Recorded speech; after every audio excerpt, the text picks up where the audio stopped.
Hər kəsə salam. Serisimizə Lenovo Legion oyun notebook təmirə göndərilib. Şikayət nədir? A kanal DDR-RAM slotu işləmir. DDR4 serial bir RAM slotludur. Çünki bu seriyaların DDR5 olanları da var. Normalda hər iki slot aktiv vəziyyətdə olub.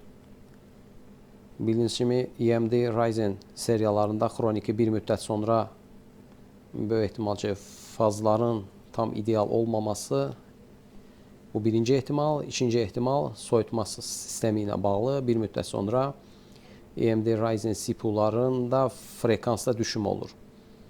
Aşağı frekansda normalda işləyir, lakin yüksək frekansda mavi ekran xətası, davamlı logoda reset vəziyyəti və s. Yəni buna bənzər anormal xətalar çıxır. Müştəri başqa bir servisə göndərib təmirə, yəni öncədən təmir olunub anakart, CPU dəyişdirilib, müştəri CPU alıb servisə verib və servis dəyişdirib. Dəyişdirdikdən sonra A kanal slot aktiv deyil. Servisin dediyi CPU problemlidir və bu səbəbdən edəcəyimiz bir şey yoxdur. Birinci slot o səbəbdən işləmir. Bu ehtimal ola bilərmi? Əslində az ehtimaldır. Nəyə görə? Çünki RAM ayrıca bir moduldur və bu modul ayrıca bütün funksiyaları, yəni həcm çipi olsun, SPID EEPROM olsun, bu müstəqil bir qurğudur. Bu qurğu ilə CPU arasında bir körpü olmalıdır. Bu körpünü həyata keçirən isə CPU daxilində olan blok memory controller bölgəsidir və bu memory controller CPU ilə RAM arasında bir körpü yaradır. SPID oxunması, daha sonra RAM banklarının oxunması, registr bitlərinin yazılıb CPU-ya göndərilməsi və s. ümumi olaraq bir-biri ilə daim əlaqədədir. Yəni bu halda memory controllerin asasında ümumiyyətlə hər iki slotu görməməsi lazımdır. Ancaq informasiya kanalında hər hansı bir xəta varsa, bu CPU yox, fiziki olaraq pad problemidir ya da yol qopmasıdır. Fiziki olaraq slotun özündə problem ola bilər və yaxud da anakartda fiziki olaraq bir zədə ola bilər və yaxud da CPU altındakı padlərdə qopma ola bilər. Bildiyiniz kimi Lenovo Legion xüsusi bir qara silikondan istifadə edilir və çox möhkəm bir silikondur. Normal lehimin əriməsindən daha yüksək temperaturda yumşalmağa başlayır. Deyilim 230-35 dərəcədə lehim artıq qurğuşunsuz lehim tam yumşalmağa başlayır ki, biz çıxarırıq. Ancaq bu halda, yəni 230-da belə qara silikon heç bir halda tam yumşalmır. Normalda bu tip Lenovo anakartlarındakı qara silikondan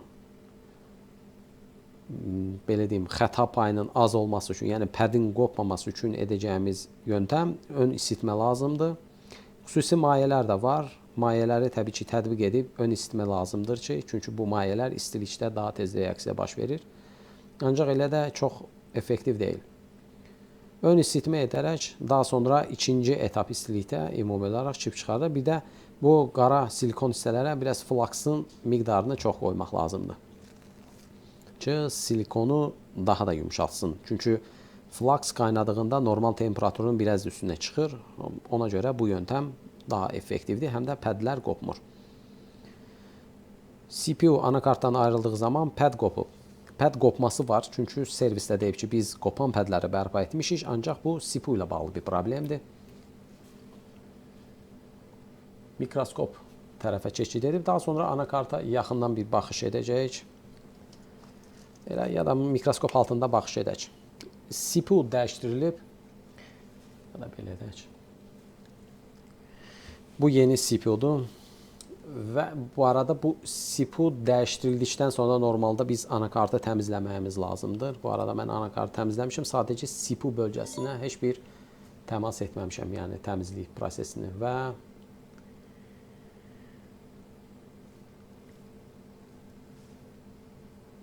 bu CPU-nun vəziyyəti. Yəni ümumiyyətlə servis sadəcə CPU-nu çıxarıb, lehimləyib, heç bir təmizlik olmayıb. Mikroskop altında daha yaxşı bu işçiliyi görə bilərsiniz. Kameramızı, daha doğrusu mikroskopumu fokuslayım. Aha, tamam. Bu çip dəyişildikdən sonra vəziyyət.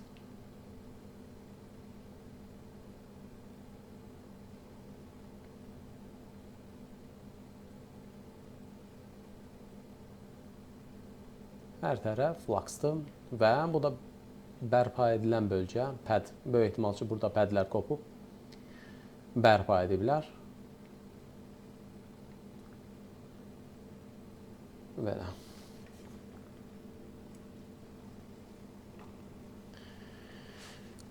Bu görünən işçiliyə özünüz qiymət verin.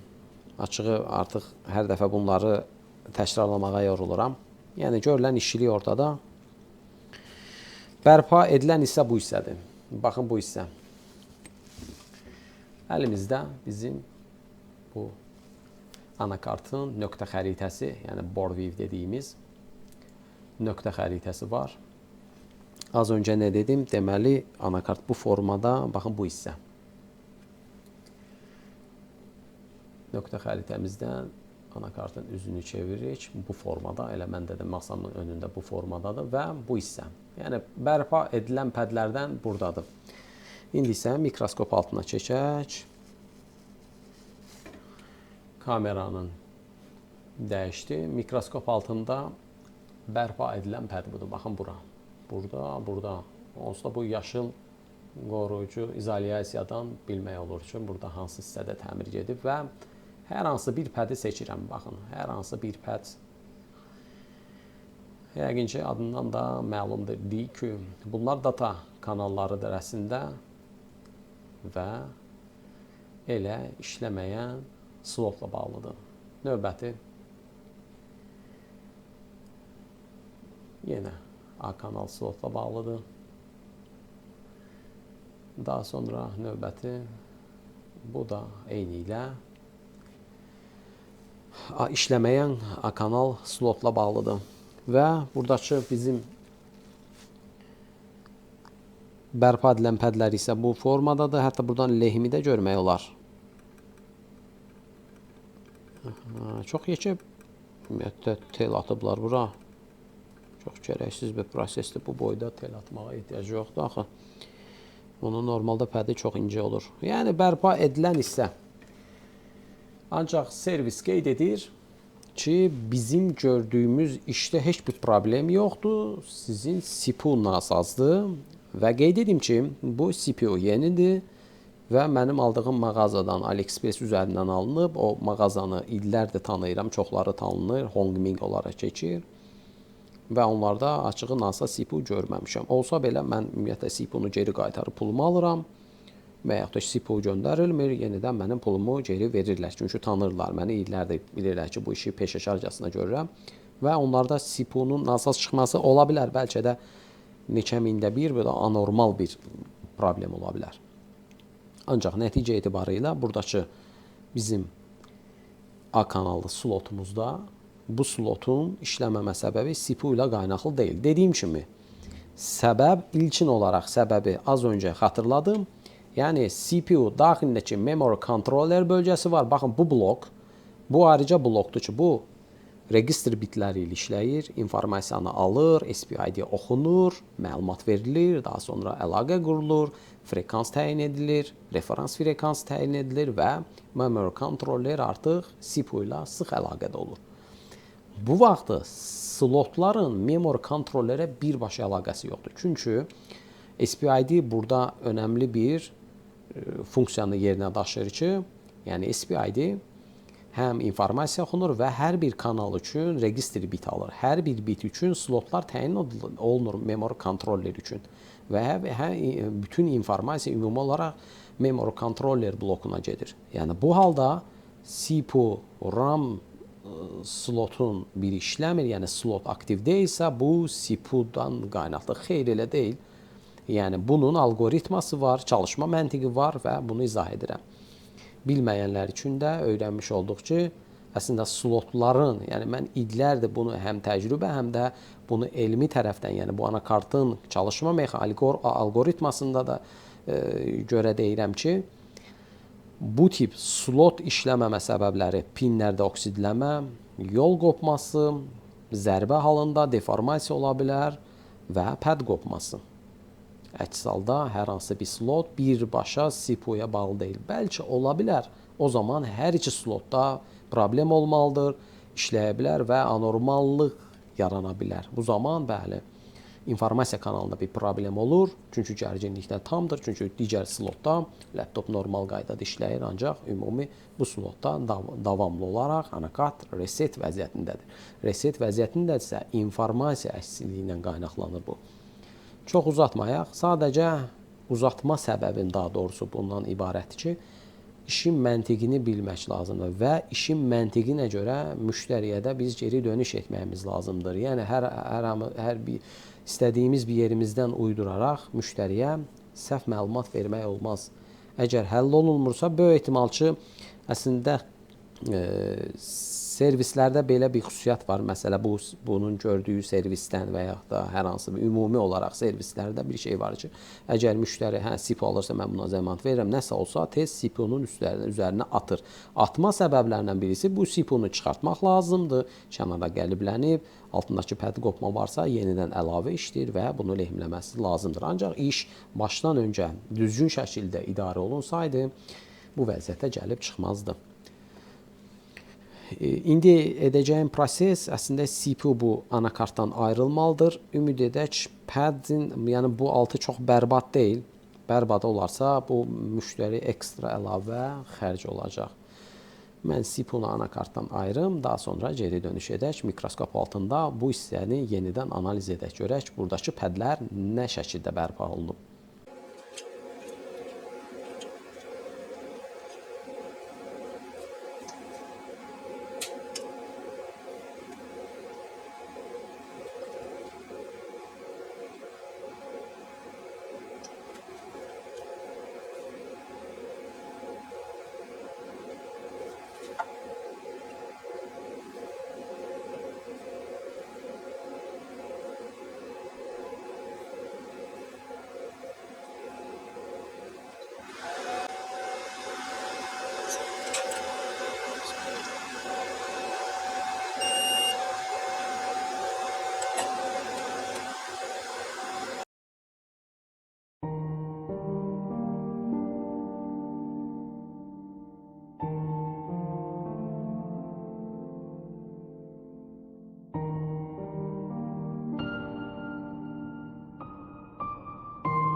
Pədimizin bərpası yekunlaşdı. Bütün bu prosesi paylaşmıram. Son prosesi paylaşım. Aşağı yuxarı, yəni ilkin prosesi göstərdim. İlkin proses nə idi? Hər hansı bir donor anakart üzərindəki CPU, GPU olsun, ancaq buradakı pədin ümumi diametrinə uyğun digər donorda da pədi eyni olması lazım idi və bu formada daha ideal iş olur və daha düzgün izolyasiya olundu. Və bu arada hansı ki pədlər bərpa edildikdən sonra xüsusi izolyasiya ilə həmən hissə bərpa olunur. Daha sonra şəffaf bir plastiklə üzərinə sıxmaq lazımdır. Daha sonra qurutmaq lazımdır ki, tellərin qalxmasını əngəlləyir. Tam PCB səthi ilə bərabər olur. Yekun nəticəni göstərim.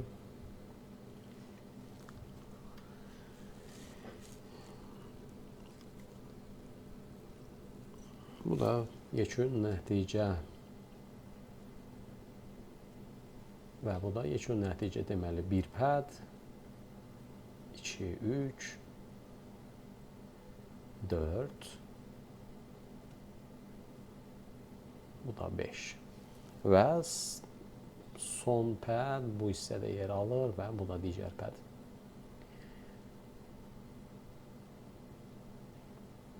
Bu pədlərimiz tam şəkildə, bu arada bu üzəri qazınmış hissə də tamamilə təmizlənib, daha doğrusu izolyasiya edilib. Hər hansı bir açıq nöqtə yoxdur.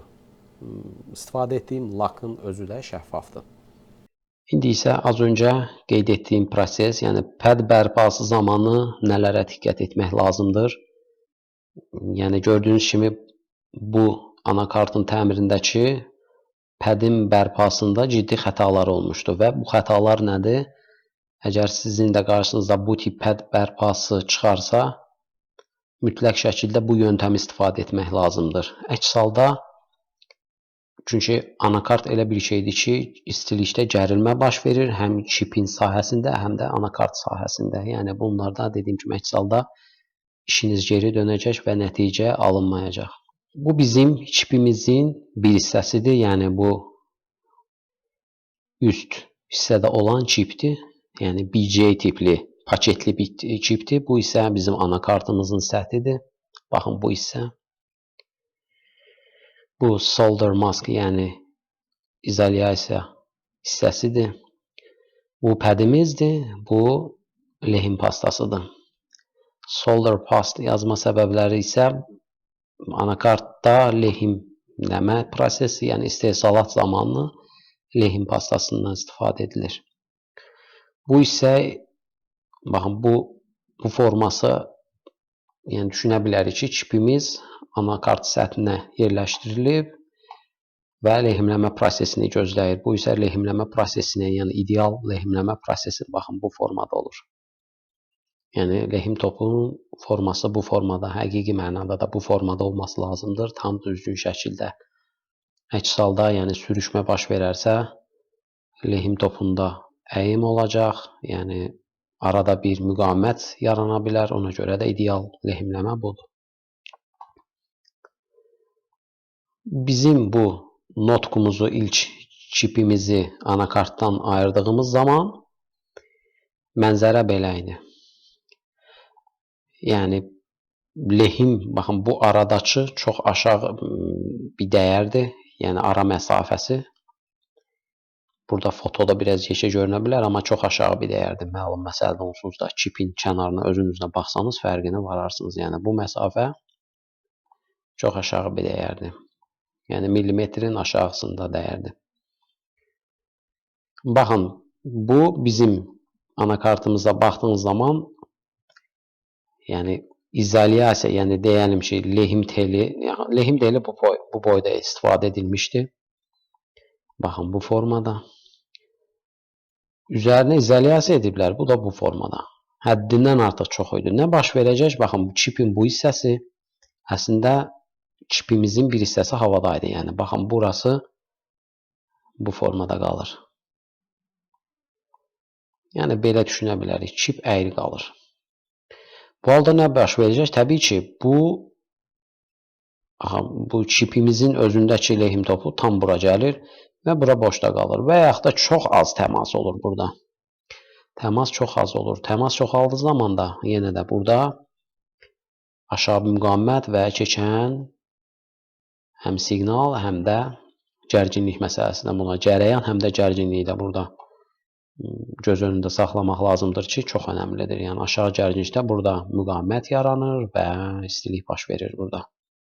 Yaxşı hal deyil, çünki ideal bu formada olması lazımdır. Az öncə bəhs etdiyim kimi, baxın, bu məsafə çox önəmlidir. Qırmızı seçim daha yaxşı olsun. Bu məsafə dediyim kimi çox önəmlidir. Yəni burada hər şeyə diqqət etmək lazımdır. Lehim teli atdığımız zaman, baxın, ümumiyyətlə gəlin belə başlayaq. Pads normalda PCB-nin daxili hissəsində yer alır. Yəni daha dərində yer alır padimiz. Az öncə mən videoda gördüyünüz kimi bu solder mask bölməsi, yəni PCB səthində telimizi, yəni bu yuvanı açmalıyam. Bu kanal açmağımız lazımdır, kanal. Bu da bizim pad hissəmizdir. Baxın bura. Hansı ki mən o yumru padi donordan istifadə edirəm. Yəni tel atdığımız zaman maksimum ən azından bu hündürlüyə çıxa bilərik. Bu qədər bizim bonusumuz var. Bu bizim telimizdir. Baxın bura. Bunu lap belə edək. Başqa rəngdən istifadə edim. Bu da bizim telimizdir. Daha doğrusu telimizin belə edək də əslində, baxın, telimiz bu padin içində olur, yuvada olur. Bu kanalda olması lazım. Biraz çıxması problem deyil. İzolyasiya vurduğum zaman baxın bu formada. Yəni nə qədər izolyasiyamız baxın çox hündürdə olarsa bizim çipimizin bu hissəsi hündürə qalxmış olur.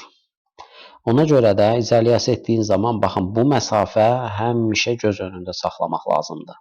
Yəni tel atdığın zaman teli PCB-nin öz istehsaldakı olduğu kimi kanalı açmaq, kanal yonulur və kanala incə bir tel atmaq lazımdır. Qalın teldən istifadə etmək olmaz. Misal, bu anakartda qalın teldən istifadə ediblər. Solder mask da vurublar və biraz da yeşəldiblər və nəticədə çip tam oturmur. Otursa belə də çox cüzi. Baxın, belə bir təmas olur. Belə təmas yaxşı deyil. Belə təmas olmaz. Bu, yəni, ən çirkin iş sayılır. Çünki belə təmasda laptop işləyə də bilər. Ancaq müəyyən müddətdən sonra gərilmə baş verdiyi zaman lehim topu genişlənir. Daha sonra soyuduqdan sonra lehim topu yavaş-yavaş hər dəfə genişləndikdə yığıldığı, genişlənir, yığılır və nəticədə təmassızlıq yaranır. Əslində soyuq lehim dediyimiz, lehim mikroçat dediyimiz proses budur. Çünki lehim istilikdə ümumiyyətlə hər bir metal mexaniki gərginliyə məruz qalır. Bu da üzərindəki olan mikroçatdır. Ona görə də keyfiyyətli flaks lazımdır ki, bu mikroçat çox az miqdarda olsun. Keyfiyyətli flaks olarsa, mikroçat baxın bu formada olur, çox olmur. Və bu gərilmə əsnasında da bu yırtıqlar genişlənmir. Soyuq lehimə düşməsi, yəni bir müddət sonra lehim topunda təmassızlıq əslində mexaniki gərginlikdən baş verir. Bu sinir, təbii ki, istiliyin də faktoru var, ancaq zəncirvari bir prosesdir. Yəni birbaşa demək olmaz ki, hə, isinir deyə lehim topu ərir. Xeyr, lehim topu ərimir. Əslində lehim topu genişlənməyə başlayır istilikdə. Soyuq hala düşdüyü zaman, yəni yavaş-yavaş deyəlim ki, istifadə edildi, laptop söndürüldü və lehim topu bu formada yığılır. Hər yığıldıqca mikroçat artır və buradakı PCB səthi arasında artıq, yəni pad arasında, baxın bu kanal arasında məsafə daralır. Yəni baxın bura, yığılır bu formada olur. Və təmassızlıq, az təmassızlıq gərginlikdə yox, siqnallarda, data kanallarında 2 payı olur və noise da düşür təbii ki bura. Ətraf mühitdə noise düşdüyü zaman görüntü olmur və yaxud da fərqli bir problemlər ortaya çıxır.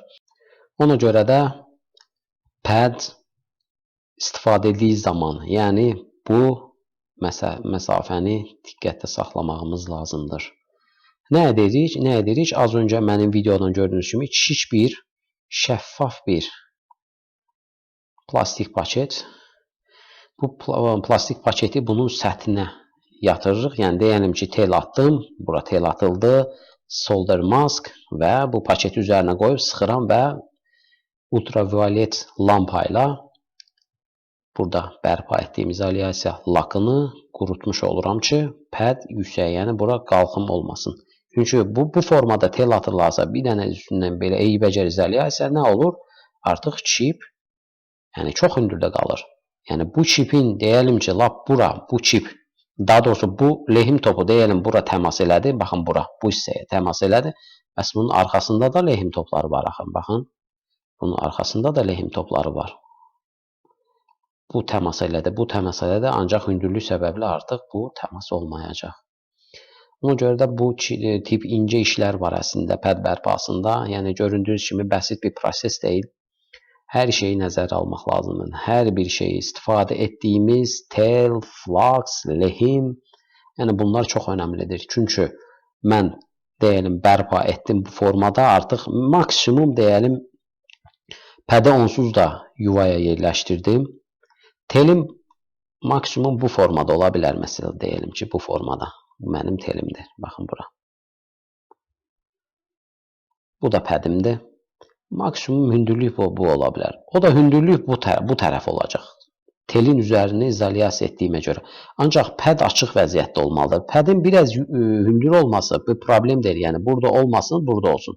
Yenə də problem olmayacaq. Sadəcə topun biraz genişliyi bu formada ola bilər.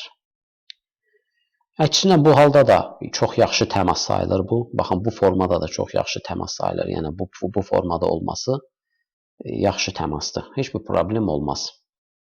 Və keyfiyyətsiz flux da istifadə etmək lazım deyil. Keyfiyyətli fluxdan da istifadə edirik ki, üzərindəki zamanla, çünki qalay oksigenlə tez reaksiya girir və mikroçat əmələ gəlir. Yəni zamanla bu çatlar genişlənməsin. Kiçik çatlar ola bilər, ancaq genişlənməsin. Flux nə də olsa bunun üst səthini müəyyən müddət qoruyacaq. Bu proses belədir və dediyim kimi, yəni tel atmaq, açıq sahəyə tel atmaq elə də çətin deyil, ancaq açıq sahədə də müəyyən etmək lazımdır. Hər kanal, misal deyəlim ki, bu kanal olaraq düşünək. Bu telin qopmuş kanalın qalınlığı çox önəmlidir. İstifadə edəcəyimiz, yəni bu kanalda ki, istifadə edilən bu tip teldir.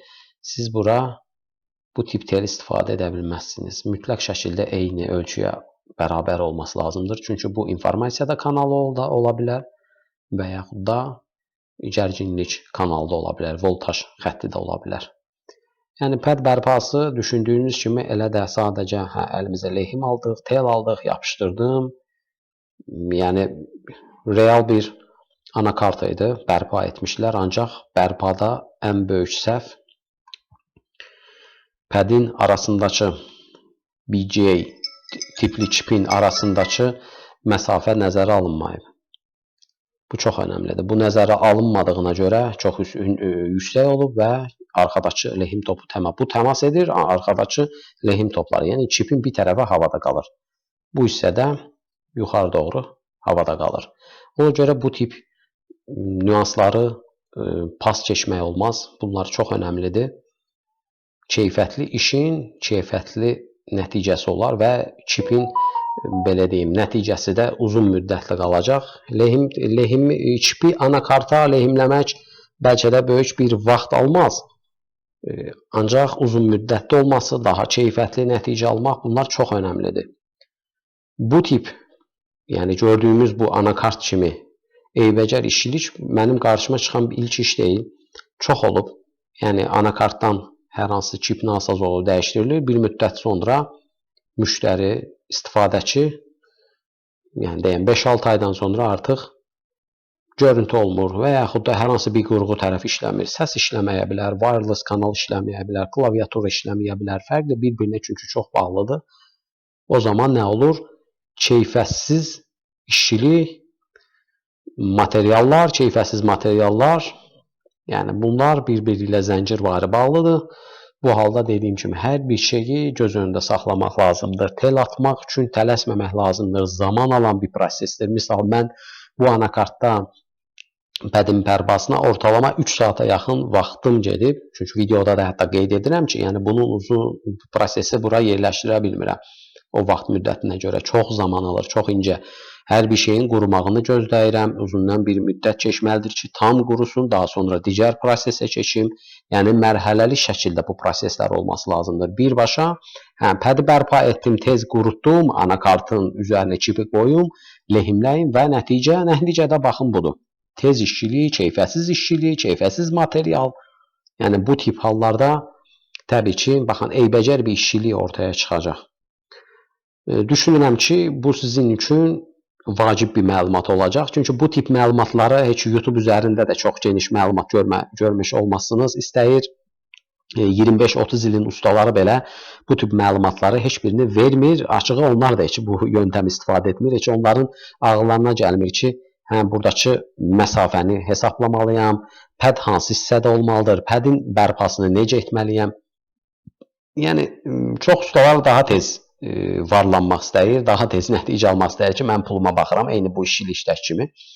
Ona görə də işinizi sağlam, keyfiyyətli görmək üçün bu nüansları göz önündə saxlamaq lazımdır.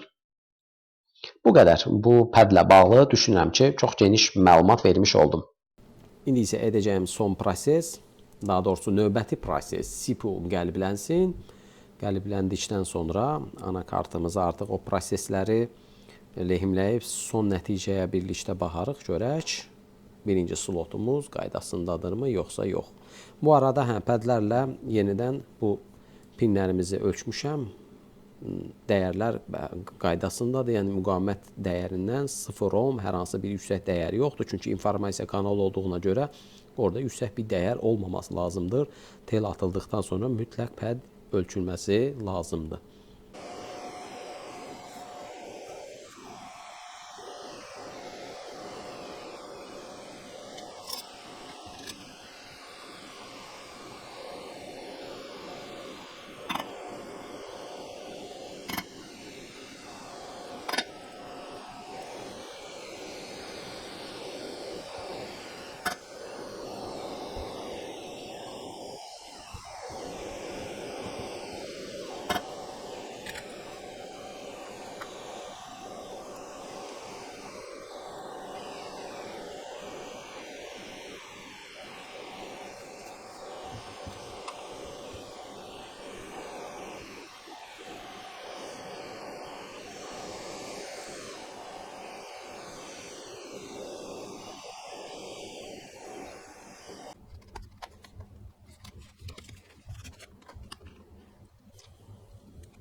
CPU anakarta lehimləndi. Qeyd edim ki, hal-hazırda, yəni CPU-nun ətrafı təmizlənməyib və baxaq. Hər hansı bir flux daşması dediyimiz proses yoxdur. Flux daşması nədir? Eybəcər keyfiyyətsiz bir flux normalda bura qədər yayılır. Miyada çox həddindən artıq flux vurur. Burada PCB-nin səthinə dolur və başlayır daxili qatlarda qaynama baş verir. Misal, burada normalda, baxın, bunların rəngi dəyişməməsi lazımdır. Böyük ehtimal ki, öncədən böyük bir nozzledan istifadə ediblər.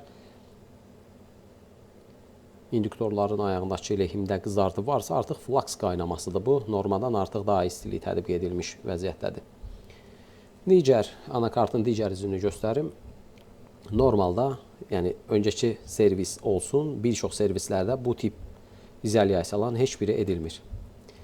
Burada bizim power button və ledimiz var. Bu arada artıq bu led, daha doğrusu öncəki CPU dəyişimindən sonra ledin rəngində dəyişik olub. Normalda dəyişməməsi lazımdır. Və həmçinin də tantalum kondensatorlar bağlı həm video kursumda izah etmişəm, videolarımın əksəriyyətində qeyd edirəm. Tantalum kondensatorların üzəri xüsusi izolyasiya, termal izolyasiyaya bağlanmalıdır. Anakartda CPU, GPU fərq etməz. BGA anakartda, BGA maşınında çip çıxardığı zaman alt hissəni, demək olar ki, əsas hissələri, yəni istilik hara daha çox təmas edirsə, ora izolyasiya edilməlidir. Misal, burada ehtiyac yoxdur. Nəyə görə burada ehtiyac yoxdur? Çünki CPU dəyişiləndə alt nozzledan istilik verilir və yayılma baş verir. Əsas, yəni istiliyin birbaşa təmas etdiyi bura və yayılma bölgəsi bura olur. Ona görə də burada daha çox istilik yayılmış olur. Elə, yəni CPU-muz tam ideal vəziyyətdədir və bir şey də göstərim sizə. Bu, bilmirəm, yaxından görünür. Baxın, burada silikon kristal. Kristalın ətrafındakı, baxın, bu silikon var. Bunun rəngi dəyişilib. Bu öncəki vəziyyətidir. Yəni, çünki öncədən servisdə dəyişiləndə kristalın üzəri bağlanmayıb.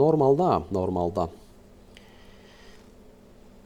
Misal, bura baxaq. Baxın, burada daha açıqdır. Yəni, burada hər hansı bir SMD kondensatoru, yaxşı, bunu göstərim sizə. Normalda silikonun rəngi SMD kondensatorunun rənginə bərabər olması lazımdır. Normalda, az öncə bəhs etdiyim kimi, kristalın yanındakı xüsusi silikon, qatı silikondur bunlar. Baxın, bu rəngdə olur. SMD kondensatorun üzərindəki bu rəngdə olmalıdır. Ancaq burada təəssüf ki, artıq bu rəng dəyişimi olur.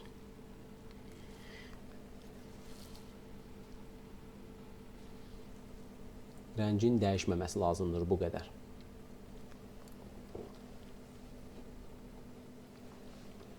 İndi isə nə edirəm? Hal-hazırda anakart tam toplanmır. Bizim A kanalımızda problem var idi. RAM bağlansın. Daha sonra şiş soyutma sisteminə əlavə edərək ilkin test edək və görək slotumuz işləyirmi. Şiş soyutma sistemindən istifadə edirəm. Həmçində ekran kartını əlavə etməyimiz lazımdır. Bu arada bu tip testlərdə əlavə fandan da istifadə edirik.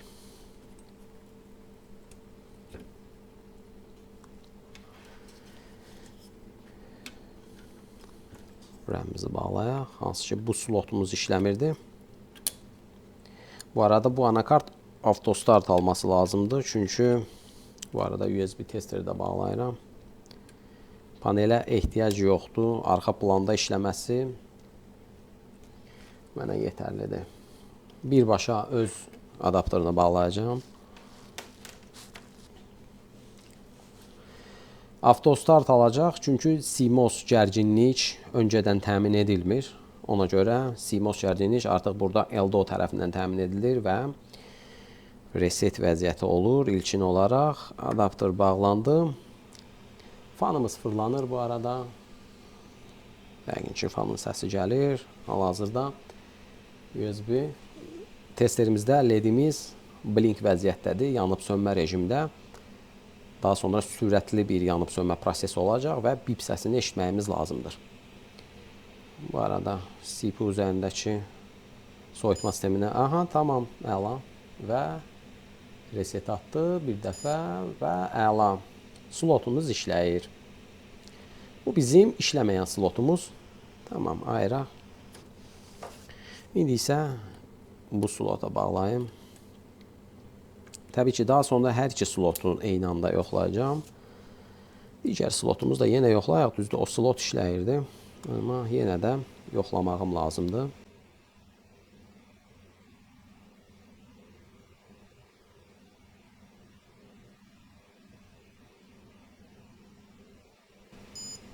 Və işləyiş slotumuz da qaydasındadır. Hər iki slotu da RAM əlavə etdim bu arada. Və USB testerimizdən də məlumdur. Hər iki slotumuz artıq eyni anda işləyir. Yəni problem CPU ilə qaynaqlı deyildi. Məlum məsələdir ki, pədimiz nasazdır. Belə. İndi isə laptopu tam ümumi toplayım və son nəticəyə baxaq. Təbii ki, testlər də etməyim lazımdır. Yekun nəticəni paylaşacağam. Bir də bu pəd bərpası ilə bağlı şiş bir ipucu da verəcəm. Nələrə diqqət etmək lazımdır, nə kimi tellərdən istifadə etmək lazımdır. O qədər. İndi isə laptopumuzu ümumi toplayaq, son nəticəni paylaşım. Laptopumuz tam hazırdır, tam toplamışam. Bu arada hal-hazırda üzərində, yəni hansı ki işləməyən kanalın üzərində olan 8 GB-lıq RAM-imizdir və hal-hazırda o RAM slot üzərindən aktivdir. Ekran kartı da qaydasındadır. Nvidia ekran kartında görür. Bəzən olur təmir prosesindən sonra ekran kartı ilə, çünki başqa bir servis müdaxilə etdiyi zaman ekran kartında da problem yarana bilir. Ancaq burada o problem olmadı. CPU temperaturları, GPU temperaturları, FurMark, RAM test hamısı edilib. Hər bir şey qaydasındadır. Yəni tam, belə deyim, ideal iş, nəticə ortaya qoyuldu və bu da nəticəsi. Bu qədər. İnşallah növbəti videomuzda görüşərik. Sağ olun.